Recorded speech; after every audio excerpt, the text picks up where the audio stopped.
La Russie n'a plus d'option, ou plutôt aujourd'hui, il ne lui reste qu'une seule option.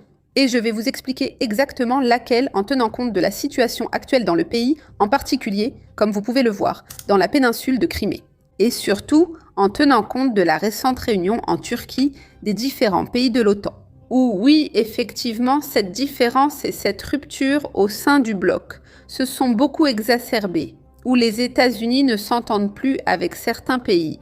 Donald Trump parle mal de George Meloni, avec qui il semblait auparavant s'entendre parfaitement. Mais en plus, les États-Unis refusent de commercer avec l'Espagne, c'est-à-dire qu'au sein du bloc de l'Alliance Atlantique, rien ne se passe comme prévu. Et maintenant, vraiment absolument tous les participants à ce conflit en Ukraine, en comprenant ce conflit dans son ensemble, c'est-à-dire comme une guerre de l'OTAN contre la Fédération de Russie. Tous les participants traversent des moments absolument critiques. Mais la Fédération de Russie se trouve à ce point où une seule décision peut absolument tout changer. Et, je le répète, il n'y a qu'une seule option pour s'en sortir en vainqueur. Parce que oui, effectivement, malgré ce que disent, ou plutôt mentent, les médias occidentaux, la Fédération de Russie n'a pas encore perdu la guerre. Elle n'est pas non plus à un point critique. À ce point-là, elle ne pourra plus se relever. Mensonges, mensonges et encore des mensonges. Je vais vous expliquer exactement ce qui se passe, où se trouve chacun des acteurs et ce que la Russie peut et doit faire si elle veut gagner ce conflit. Bienvenue aux Appendes Géopolitico depuis l'obscurité et aussi depuis n'importe où. En ce moment, je le fais depuis mon bureau, mais dès que je verrai de la lumière et ou une connexion Internet ailleurs, bien sûr, je profiterai de l'occasion. Je vous remercie infiniment à l'avance pour votre soutien à cette chaîne, pour votre soutien à la cause de la justice internationale en général, car cela dépasse évidemment de loin un simple conflit entre la Russie et l'Ukraine. Je l'ai dit récemment, lors de la dernière réunion de l'Alliance de l'Atlantique Nord, parce qu'à partir d'ici, évidemment, nous allons tenir bon autant que possible. Et nous allons continuer à analyser l'actualité sur tous les points les plus importants. Eh bien, cela a mis en évidence à quel point la Fédération de Russie n'a qu'une seule option. Et l'option est de ne rien écouter du tout de ce qui se dit de l'extérieur. Ne se laisser influencer par absolument rien, ne pas se laisser emporter. Je veux dire par aucune tendance qui pourrait venir d'un éventuel accord partiel entre l'Ukraine et les États-Unis. Et, eh bien, toute autre partie impliquée. La Russie, en ce moment, ne doit plus reculer d'un seul pas, car toute concession aura un impact direct sur les résultats de l'opération militaire. C'est particulièrement vrai à l'intérieur du pays, où les gens souffrent déjà énormément. Certains d'entre nous sont sans électricité, sans Internet, sans eau, sans essence. D'autres doivent aussi subir d'autres conséquences absolument inévitables.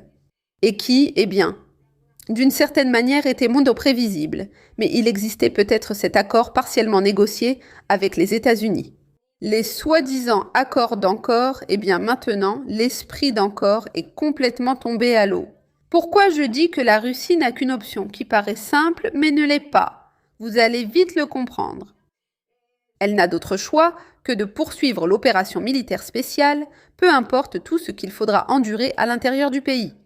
Eh bien, d'abord parce qu'actuellement, même au sein de l'OTAN, comme vous l'avez constaté, chacun traverse des moments critiques.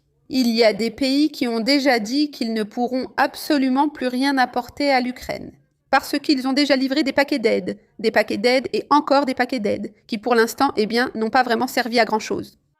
Mais d'un autre côté, c'est là le point fondamental. Les États-Unis ont de nouveau trahi ce qui avait été convenu avec l'Iran, et maintenant Donald Trump revient à la prochaine étape d'une possible escalade où il n'y a rien à négocier avec l'Iran. C'est-à-dire que la parole des États-Unis ne vaut absolument rien. Mais surtout, et par-dessus tout, ils sont maintenant absolument déterminés à ce que les attaques atteignent le cœur du territoire de la Fédération de Russie. À ce que les attaques touchent les raffineries, qu'elles affectent l'infrastructure énergétique, en somme, qu'elles touchent en premier lieu la population civile. Tout ce que la Fédération de Russie négocie maintenant à chaud, c'est-à-dire concluons un accord partiel, voyons jusqu'où nous pouvons céder. Tout ce qui n'est pas un accord avec des points vraiment bien établis, indépendamment de la quantité de territoire qu'on décide d'y inclure ou non. mais tout ce qui n'est pas cela. Cela va nécessairement avoir des répercussions.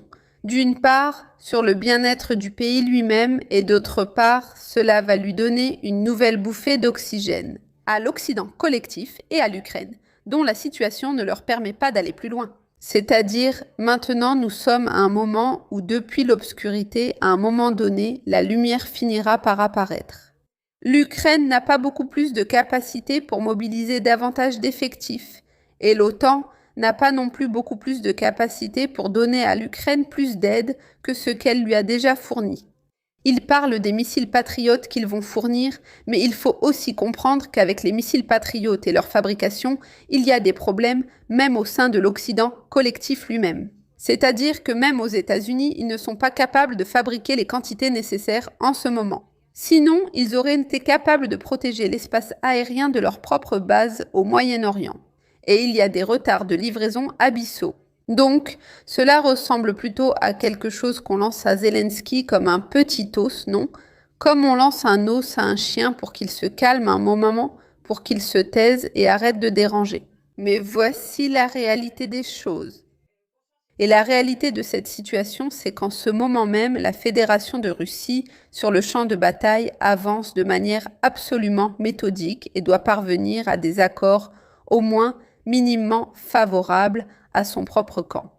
Parce que maintenant, tout l'Occident collectif semble être devenu fou avec ses attaques à l'intérieur de la Russie. Il semble être devenu fou avec l'idée de vaincre la Russie militairement. Alors, la moindre concession qui leur serait accordée et qui montrerait une faiblesse, il n'y a absolument aucun besoin de cela. Cela va forcément avoir des répercussions sur les futures négociations, sur le bien-être des populations que la Fédération de Russie essaie de protéger.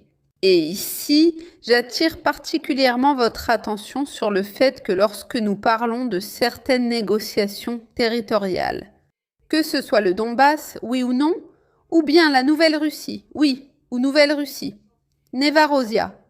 Comme on dirait en russe, au final, nous parlons aussi bien de la Russie que de l'Ukraine, et si l'on détaille davantage des différentes parties de chacun des deux pays. Que ce soit dans la région de Kiev, dans le Donbass ou en Nouvelle-Russie, il y a évidemment des personnes, des êtres humains qui y vivent. Et la question initiale de la Fédération de Russie a toujours été de protéger cette population civile. Et le plus grand mensonge que l'Occident collectif essaie maintenant de vendre, c'est l'idée que la Russie ne veut en aucun cas la paix, qu'elle ne veut la paix sous aucune circonstance, et qu'il faut mener des attaques à l'intérieur de la Fédération de Russie pour que cette paix soit possible. La Russie a été le pays qui a le plus misé sur la paix. Depuis les accords de Minsk avant l'opération militaire spéciale, en passant par l'opération militaire spéciale et l'infinité de tentatives pour parvenir à un accord avec l'Ukraine, toutes ont absolument mal fini. La Russie a toujours été là pour négocier. La Russie a toujours été là avec la meilleure volonté du monde. La Russie, en définitive, est précisément le pays le plus intéressé par la paix parmi tous les participants à ce conflit, et de loin. Alors, d'un côté, qu'on nous fasse croire que la Russie ne veut pas la paix et que la seule façon de forcer la Russie à accepter la paix est d'attaquer l'intérieur de son territoire. Ce qu'ils veulent, c'est obliger la Russie à signer quelque chose qui n'est en rien une paix. Aucune paix, rien qui y ressemble, même de loin. Donc, ce qu'ils veulent en gros, c'est que la Russie accepte que ces populations qu'elle veut défendre ne soient protégées que partiellement, que la Russie accepte que.